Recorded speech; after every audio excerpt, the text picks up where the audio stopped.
क्या आपने कभी छींकते वक्त एक पल की शांति महसूस की है, या खांसते समय जब सांस थम जाती है, या जब अचानक कोई आवाज आती है और दिमाग बिल्कुल रुक जाता है?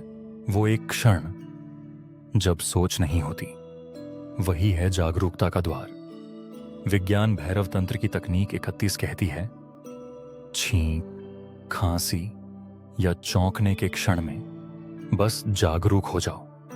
उन्हें हल्के में मत लो। वो बाधाएं नहीं हैं, वो तुम्हारे जागने के निमंत्रण हैं। तो अगली बार जब कुछ अनजाना हो, प्रतिक्रिया मत दो, बस देखो। यही है असली ध्यान। वीडियो को लाइक करें, कमेंट में अपने अनुभव लिखें और चैनल सब्सक्राइब करना न भूलें।